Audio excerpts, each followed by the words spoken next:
30 साल का नौजवान चक्कर आकर अपने ऑफिस में गिर गया। जब देखा गया तो उसका ब्लड प्रेशर बहुत बढ़ा हुआ था। हमने जब उसको इवेल्युएट किया तो उसको पैरालिसिस का अटैक आ चुका था। हेलो, मैं हूं डॉक्टर नजीब फ़हमी। मैं ब्लड प्रेशर के मरीज़ों का पिछले 20 साल से ज़्यादा वक्फे से इलाज कर रहा हूं। आज मैं आपके सामने जिस बात को रखना चाह रहा हूं वो एक बहुत अहम और सेहत को लेकर बहुत इम्पॉर्टेंट है। इम्पॉर्टेंट इसलिए है कि ये हाई बीपी यानी बीपी की बीमारी चारों तरफ से हमें घेरे में ले रही है। न सिर्फ नौजवानों को, बूढ़ों को, औरतों को, मर्दों को, पर बच्चों में भी ये बीमारी बहुत बढ़ गई है। आज हम देखेंगे कि नॉर्मल ब्लड प्रेशर क्या है और उससे होने वाले नुकसान क्या हैं, ताकि हम इस बीमारी पर बारीकी से नज़र रख सकें और अपनी जनरेशन्स को और ख़ुद को इस ख़तरनाक बीमारी से बचा सकें।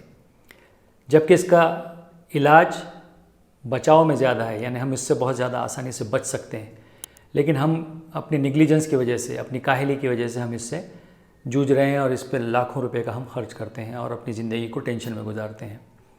आइए हम जानेंगे आज कि नॉर्मल ब्लड प्रेशर क्या है, अनकंट्रोल ब्लड प्रेशर क्या है और उससे क्या नुकसान होते हैं, उसको कैसे कंट्रोल किया जाए, इसके बारे में बात होगी।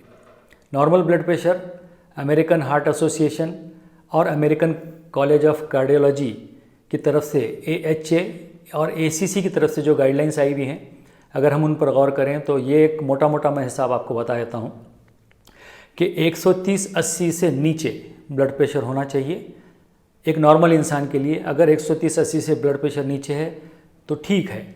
सबसे बेहतरीन ब्लड प्रेशर 110/70 वाला है, यानी यूँ समझिए कि आप मेरिट में हैं। लेकिन जैसे ब्लड प्रेशर 130/80 को टच करेगा, यूँ समझ लीजिए कि आपका ब्लड प्रेशर बढ़ना शुरू हो चुका है। ऐसे वक्त आपको इसको कंट्रोल करने के लिए स्पेशल प्रिकॉशन लेना पड़ेगा, स्पेशल आपको उसको ध्यान देना पड़ेगा। अगर ब्लड प्रेशर 130/80 से कंटिन्यू ज़्यादा रहता है अलग अलग टाइम पे 3 से 4 बार, तो इसका मतलब ब्लड प्रेशर आपको हो चुका है। उसके लिए फिर आपको उसको कंट्रोल करने की कोशिश शुरू करनी ज़रूरी है। तो ये समझ में आ गया कि ब्लड प्रेशर 130/80 से नीचे है तो ठीक है, 130/80 से ऊपर जा रहा है तो आपको जो है अपने खाने पीने में, वर्जिश में, नींद में ध्यान देना, आदतों पर ध्यान देना ज़रूरी हो जाता है। अगर 130/80 से ऊपर चला गया और 140/90 टच कर गया तो फिर आपको कोई ना कोई गोली लेनी ज़रूरी है, ताकि आपका ब्लड प्रेशर हम 110/70 पर ला सकें। तो इसमें हमारे खाने पीने का, हमारी वर्जिश का, हमारी नींद का और हमारी आदतों का बहुत ज़्यादा अहम रोल है, जिससे हम ब्लड प्रेशर कंट्रोल कर सकते हैं।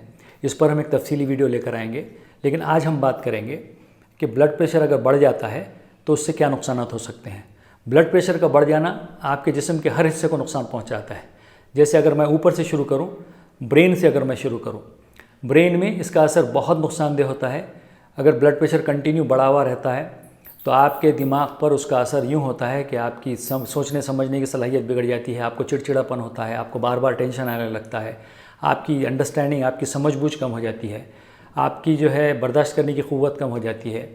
अगर ब्लड प्रेशर कंटिन्यू बढ़ा हुआ रहा तो खून की नालियों में एन्यूरिज्म पैदा होता है, यानी एक अलग से एक छोटा सा पॉकेट बन जाता है, पतली दीवार का एक पॉकेट बन जाता है जो कभी भी फट सकता है और आपको पैरालिसिस का अटैक आ सकता है। फिर उसके साथ साथ डिमेंशिया की बीमारी हो सकती है। क्रॉनिक डैमेज की वजह से, ब्लड प्रेशर की ज़्यादती की वजह से कंटिन्यू दिमाग को नुकसान होना शुरू होता है, जिसकी वजह से इंसान की पर्सनैलिटी में चेंजेस आ जाते हैं, उसमें चिड़चिड़ापन पैदा हो जाता है, उसकी अगेन याददाश्त कम होना शुरू होती है, फिर वो चीज़ों को भूलने लगता है।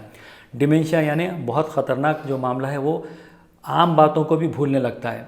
इस तरह से अगर खून की नालियों में ब्लड प्रेशर की ज़्यादती की वजह से अगर चर्बी जमा हो गई या वो सख्त हो गई और ब्लड सप्लाई कम हो गया और अगर ब्लॉक हो गया तो आपको पैरालिसिस का अटैक आ सकता है। खून की नालियाँ जो आँखों के पीछे हैं, आँखों से रिलेटेड खून की नालियाँ हैं, वो खून की नालियों में अगर ब्लीडिंग हो जाए तो आँखों का, नज़रों का बिगड़ना और आपका नज़र का चला जाना या अंधापन हो जाना, ये एक आम बात है। ये भी हो सकता है ब्लड प्रेशर की वजह से। तो दिमाग से मुताल्लिक़ इतने कॉम्प्लिकेशंस आपको हाई बीपी की वजह से हो सकते हैं। हाई बीपी के असर अगर दिमाग पर हो तो आपकी नींद डिस्टर्ब हो जा सकती है, जिसकी वजह से स्लीप एपनिया यानी नींद में सांस को रुकने वाली बीमारी हो जाती है, जिसकी वजह से आप आधी रात में अचानक नींद में से उठते हैं आपको ऐसा महसूस होता है कि आपकी सांस रुक रही है, फिर आप बहुत तेज़ी से, ऐसा लगता है कि कोई सांस आपका गला दबा रहा है, आप तेज़ी से सांस लेते हैं, तेज़ी से सांस लेकर अपने अंदर जो ऑक्सीजन की कमी हो गई सांस रुकने की वजह से उसको पूरा करते हैं, फिर आप सो जाते हैं।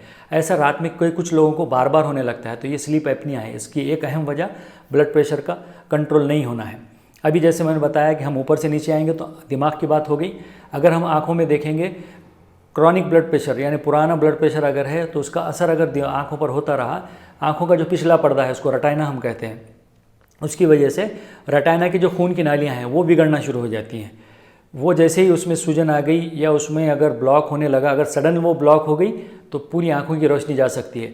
अगर उन खून की नालियों में सूजन आ गई या खून की नाली फट गई, अगर वहीं पर खून जमा अगर हो गया तो हमारी आँखों की रोशनी कम हो सकती है, हम पूरी तरह से अंधे हो सकते हैं। तो ये तमाम चीज़ें आपको गौर करना चाहिए कि हमारा ब्लड प्रेशर अच्छा कंट्रोल होना ज़रूरी है।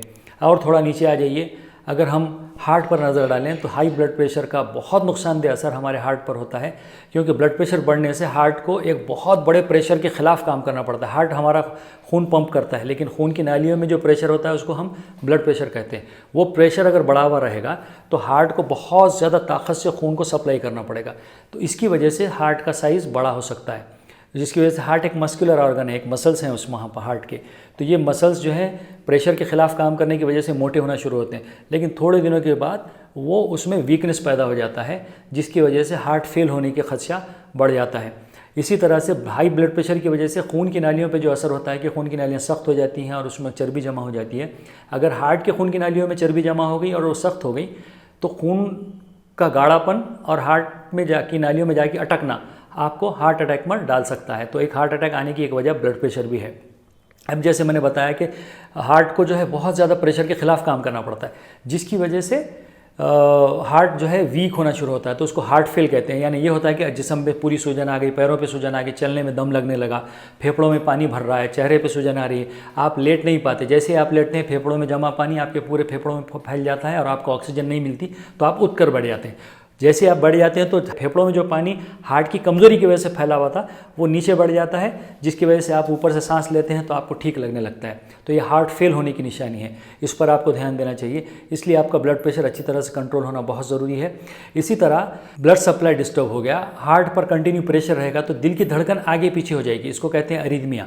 आगे पीछे हो जाएगी, अचानक भी दिल तेज़ दौड़ने लगेगा, कभी स्लो हो जाएगा, या आप महसूस करते होंगे कि दिल की धड़कन एकदम तेज़ होगी, घबराहट हो रही है, हॉल हो रहा है। तो इसकी वजह यह है कि आपका ब्लड प्रेशर कंट्रोल नहीं होने की वजह से आपके हार्ट पर असर आ चुका है और आपका दिल तेज़ी से कभी धड़कता है, कभी बहुत स्लो हो जाता है। ये दोनों चीज़ें हमारे लिए नुकसानदेह हैं, तेज़ी से धड़कना भी और स्लो हो जाना भी, बहुत ज़्यादा स्लो हो जाना, हमको उसका एहसास होने लगता है।